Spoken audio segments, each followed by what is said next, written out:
How does a Hollywood legend go from red carpet royalty to completely blacklisted by the very industry she helped shape? Joan Rivers had it all, until one bold decision turned the entire entertainment world against her. What really happened behind that decades-long ban, and how did she fight her way back? Funnier, fiercer, and richer than ever. Stick around, because the scandal Hollywood tried to bury is finally coming to light. And trust me, you've never heard it told like this. She rushed in breathlessly, apologizing for being late. But the apology couldn't erase the sting of being kept waiting too long. The look on her face said it all, and that was Joan Rivers. Unapologetically dramatic, never one to do things quietly. But long before she turned into the razor-sharp icon we remember, a single move nearly erased her from Hollywood's memory. It was 1986 when Joan made a bold leap to Fox for her own late-night show. What should have been her crowning moment turned into a slow-motion collapse. Her longtime mentor Johnny Carson took it as betrayal. He shut her out. Suddenly, no network wanted her. Celebrities stopped showing up, and her show was yanked off air. Then came another heartbreak, one so personal, so cruel, that it left her staggering. And as she grieved, tabloids mocked her pain with fake interviews. It was as if Hollywood had turned its back and bolted the door. But Joan Rivers was never built to stay quiet. She was born Joan Alexandra Malinsky on a warm June day in 1933, Brooklyn, New York. Her childhood was rooted in the immigrant strength of her Russian Jewish parents. Her father,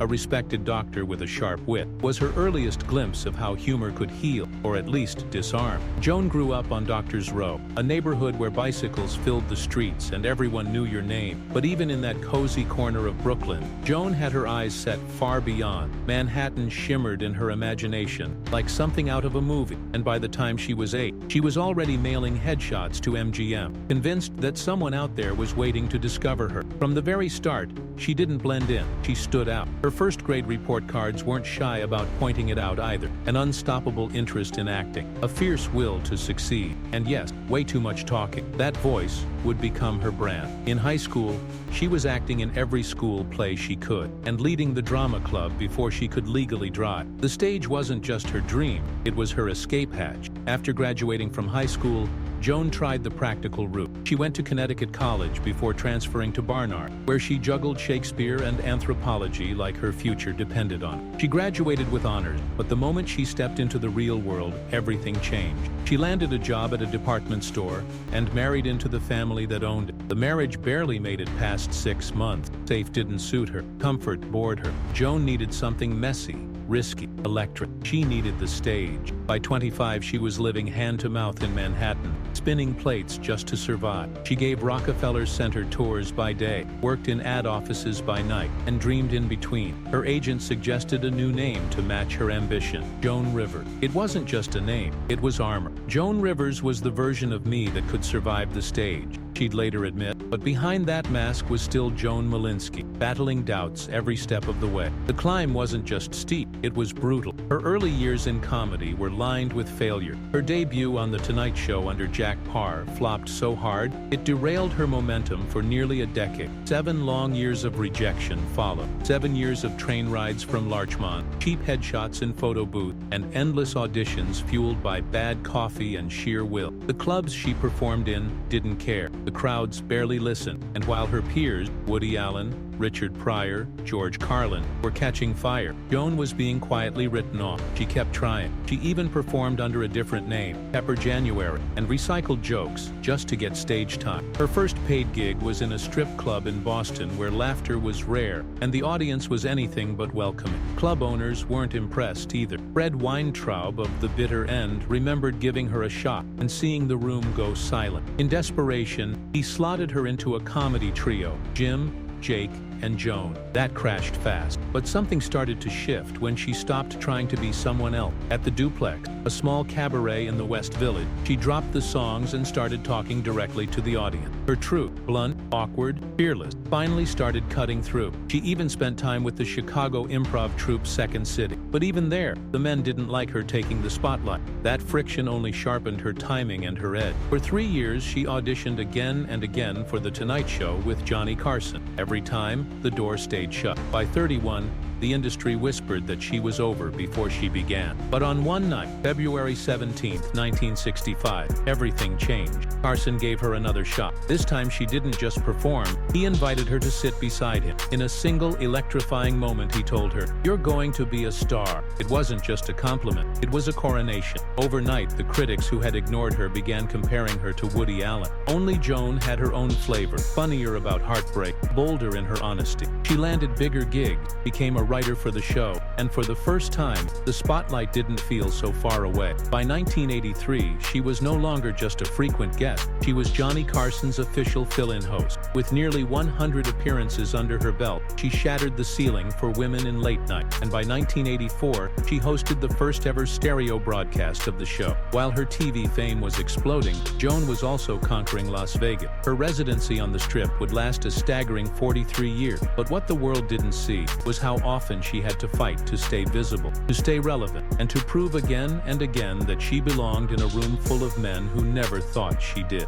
Joan Rivers was never handed anything. She clawed her way into history with every joke, every stumble, and every comeback. And still, her biggest battle was yet to come. She used to joke she'd become the queen of the Strip, willing to work for any venue that would have her. But those punchlines masked a deeper reality. Joan Rivers wasn't just getting gigs in Vegas. She was rewriting the rules for what a female comic could be. In 1969, she shared the stage at the Riviera with John Davidson. It was a solid start, but nothing compared to what came next. Her 1972 debut at Caesar's Palace wasn't just another booking. It was a seismic moment in showbiz. While others might have been asked to play the clown, Joan insisted on elegance. "I wanted to look beautiful," she said. "I was the first one who said, why can't I look good and be funny?" That one choice reshaped the image of female comics in Vegas forever. As the spotlights grew brighter, so did the company she kept. She performed alongside giants like Diana Ross and Anne Margaret, something almost unthinkable for a woman in comedy at the time. Throughout the 80s, Joan's name became a fixture at Caesars, especially when she teamed up with the Smothers Brothers and Gary Shandling. Even after her Vegas heyday faded, she kept returning, including a final round of shows at the Venetian in 2012. The desert never forgot her. 3 years after breaking through on The Tonight Show, Joan proved she wasn't content staying in one lane. In 1968, she launched her own daytime series. That show, with Joan Rivers, each episode tackled a theme. She'd open with a comedy bit, then bring in a celebrity guest and an expert for a smart, sharp discussion. The very first guest? Johnny Carson himself. Then came legends like Jerry Lewis and Don Rickles. The show only lasted 2 years, but it left a blueprint that other daytime formats would borrow for decades. Joan had pulled off the impossible. A woman not just appearing on TV, but commanding. And then, a moment that seemed throwaway became immortal. Las Vegas, early 1980. Joan cracked a joke about Elizabeth Taylor's wake. The crowd tightened. Joan paused and asked, "Can we talk?" 3 words that instantly made the audience feel like they were in on something personal. That phrase would follow her forever. It wasn't just a line, it was an invitation, an olive branch, a wink. It let you laugh without guilt, even when the jokes danced on the edge. Rabbi Sarah Schendelman would later say Joan's power wasn't just in her comedy, but in how she made people feel seen. In 1986, Joan made a decision that would reshape her future and destroy one of the most iconic friendships in TV history. At the time, she was Johnny Carson's go-to fill-in on The Tonight Show. Many believed she'd be his successor, but behind the scenes, the newly launched Fox network had made her an offer no woman had ever received. Her own late-night talk show. A huge opportunity, a historic leap, and one she didn't share with Carson. She later said she tried to reach him 8 times before the news became public. He never answered. When the story broke, the betrayal cut deep. Carson, the man who once beamed with pride introducing her, now saw her as disloyal. They never spoke again. The contract was staggering, $10 million over 3 years, equivalent to tens of millions today. As part of the deal, Fox agreed to hire her husband, Edgar Rosenberg, as executive producer, despite his lack of TV experience. It was a decision rooted in loyalty, not strategy. Joan believed she was stepping into the future with her partner by her side. On October 9, 1986, The Late Show starring Joan Rivers premiered. She was the first woman to headline a network late-night program. Fox poured money into to it. Their expectations? A direct showdown with Carson. But Hollywood doesn't always reward pioneers. Carson quietly issued an ultimatum. Any celeb who appeared on Joan's show would be blacklisted from his. The pressure worked. Top guests vanished. Some local stations refused to air her show out of loyalty to Carson. Others dropped it, claiming Joan's voice wasn't a fit for their audience. Affiliates were given the option to opt out. Many did. Ratings tanked, and behind the curtain, things were unraveling even faster. Joan's marriage was under strain. Edgar, already battling health issues, became the scapegoat for the show's decline. Fox told Joan bluntly, "Fire him or walk." She refused. On May 15, 1987, they were both let go. The final episode descended into surreal chaos.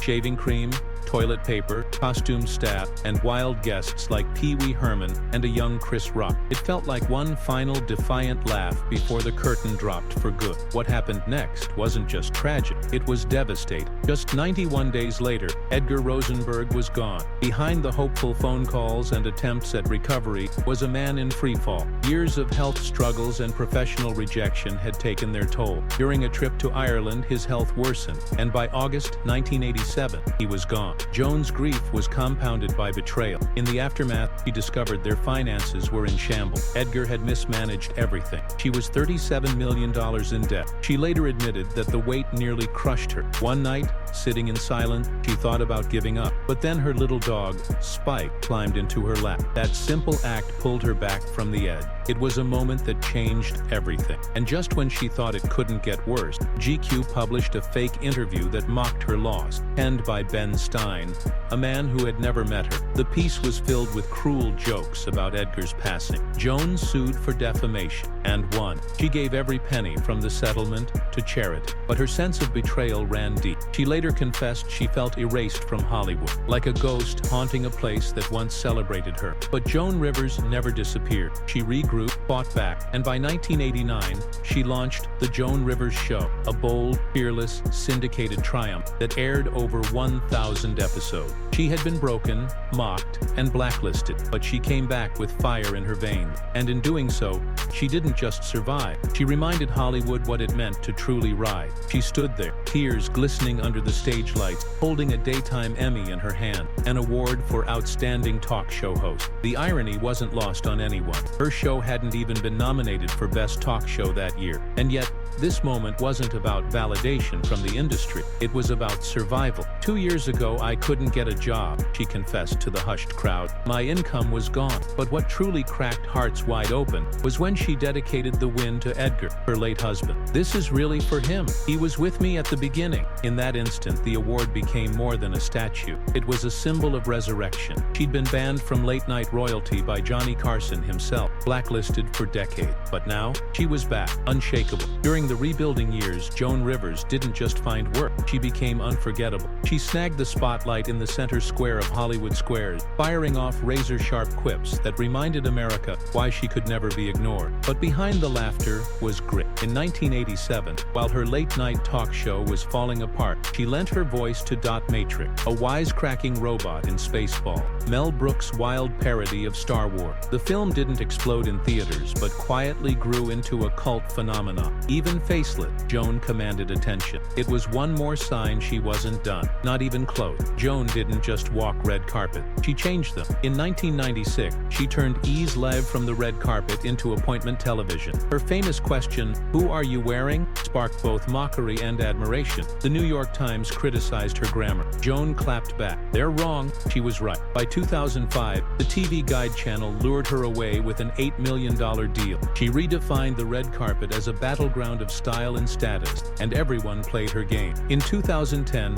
she launched Fashion Police, reluctantly at first. She thought it sounded dumb, but it exploded. She roasted stars with unmatched candor. Lena Dunham's nudity, Michelle Obama's wardrobe. She caught heat, never flinched. Jennifer Lawrence called the show toxic. CNN pressed her on being too cruel. Joan walked out. "I say what people are thinking," she snapped. It wasn't just shock value, it was truth-telling, coated in rhinestones and sarcasm. She adored fur. Protesters hated her for it, and even hurled red paint on her $80,000 sable coat in 1997. She didn't care. Later, she made peace by recording a vegan Passover message. Even Melissa posed for a PETA campaign. The battle hit its peak in 2014 when activists stormed her book signing. Joan shouted back, "The furs went to the opera," she said. No apologies. Ever.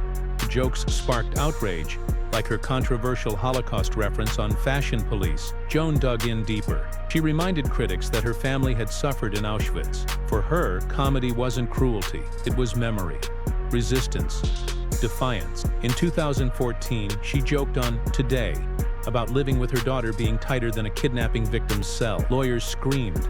She didn't flinch. "It was a joke," she said. "Relax." That was Joan. Raw, untamed, honest. Threats followed her for decades. After a 1973 joke in Miami, she needed off-duty cops. When she defended Israel in 2014, death threats flooded in. She hired bodyguards, but never censored herself. "I regret nothing," she once said, and she meant it. That iron will landed her on Celebrity Apprentice at age 75. She beat poker champ Annie Duke, not by raising more money, but by winning every challenge Trump threw at her. She raised over $500,000 for charity. She wasn't just the funniest person in the room, she was the smartest. And when the cameras rolled with Melissa competing alongside her, it wasn't just television, it was legacy. But behind the scenes, it wasn't always perfect. In 2010, former manager Billy Samuth sued her for $2 million, claiming her documentary A Piece of Work defamed him, that he deserved a bigger slice of her comeback. Joan pushed back. He's owed nothing.